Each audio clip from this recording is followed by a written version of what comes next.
Sal wants to book me as the opening keynote speaker for his annual leadership conference in Washington, D.C., Friday morning, May 18th. Not only does he want me to open the program, he wants to license my registered trademark, No More Excuses, as the theme for the event. I looked at my calendar, the date was open, and we confirmed it up. About a week or so later, I noticed that some of my personal dates were not on my business calendar. Silly little things like Allison's confirmation, our spring family vacation, and my daughter Jackie's high school graduation.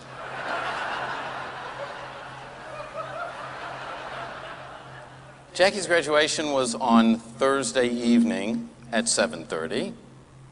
The speech was on Friday morning at 8 o'clock. And I got to tell you, the only way out of St. Louis after 7 o'clock at night is on a donkey. Well, Sal was a friend. I'd worked with him before. We had a great relationship. I figured I'd call him up, explain the situation. Surely he would understand. Sal, how's it going? It's Sam.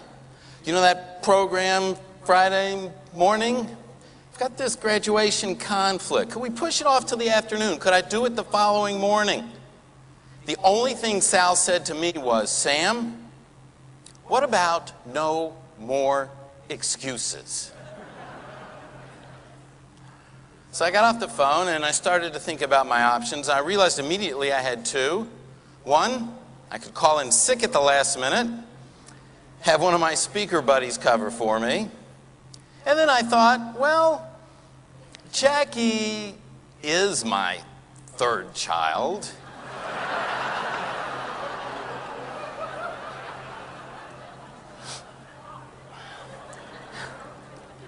But then I thought there's got to be another option. So we got on the phone and we started calling air charter companies to see what was involved in chartering a flight from St. Louis to Washington, D.C.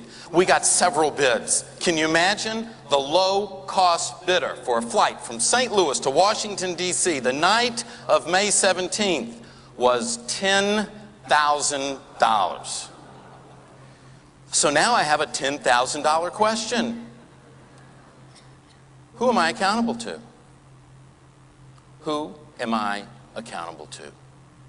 Am I accountable to my client? We have an agreement. We have a contract. We have a relationship in place. Am I accountable to my daughter, my family? This may be my third child, but it's her first graduation.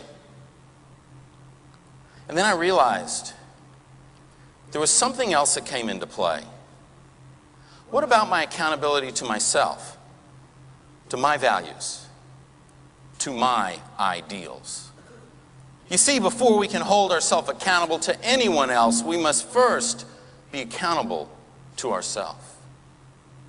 7:30 at night, I fought off a parent for a nice seat in the fourth row of the arena that the graduation was in. At 9:30, Jackie walked across the stage, received her diploma. We took a few pictures together, and then it was off to Spirit of St. Louis Airport. At 10:15, it was wheels up.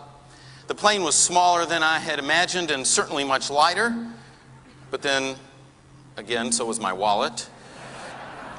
After takeoff, there was a storm in the area and the plane bounced around, and the thought occurred to me, maybe it wasn't such a good idea to go with the low-cost bidder.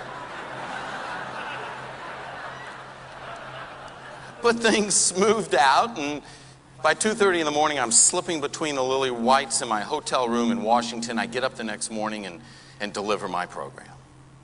You know, it takes self-discipline to live our life with ethics, morality, and integrity. But when we do, we very often achieve what it is that we desire.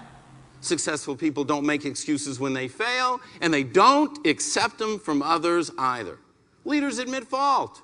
Even our founding father, George Washington, when he was asked, did you chop down the cherry tree? He said, I cannot tell a lie, I did it.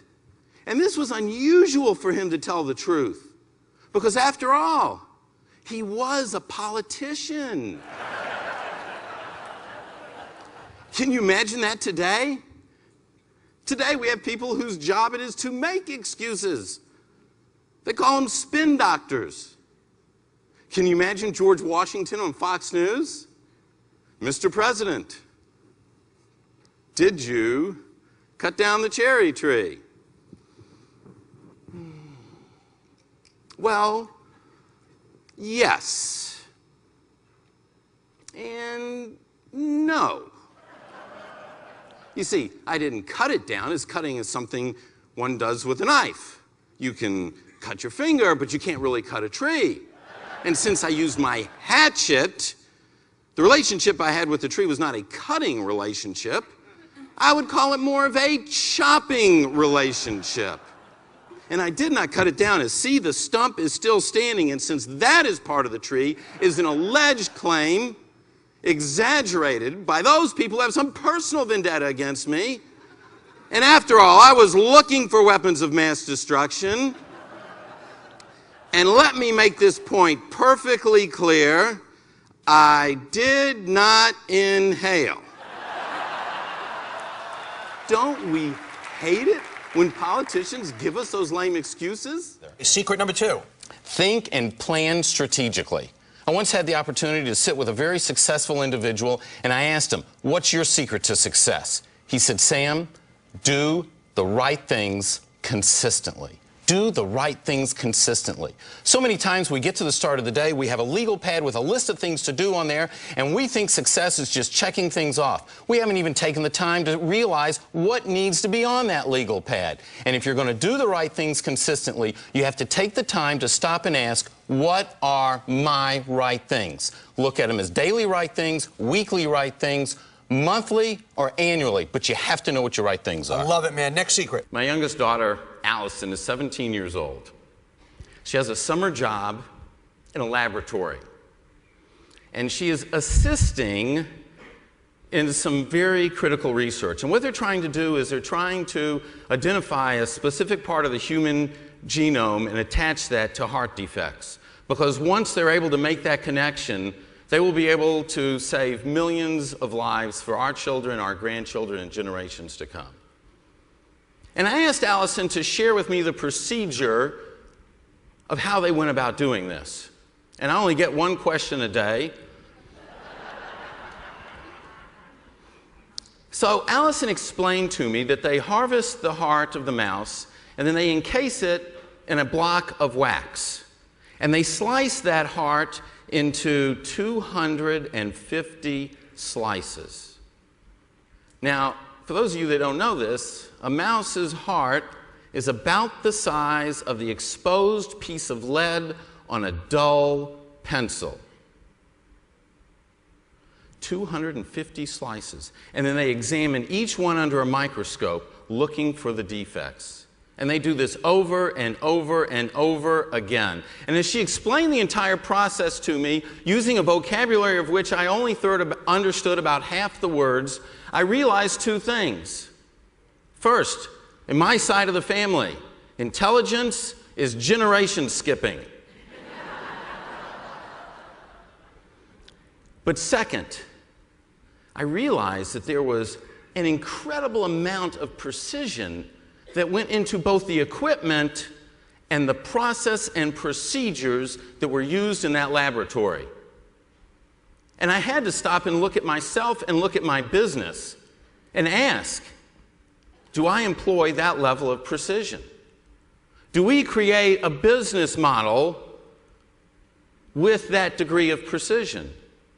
If we are going to be successful in a down economy and position ourselves to move greatly forward as it comes back, we need to plan a campaign in our businesses with the same amount of precision that's used in the laboratory.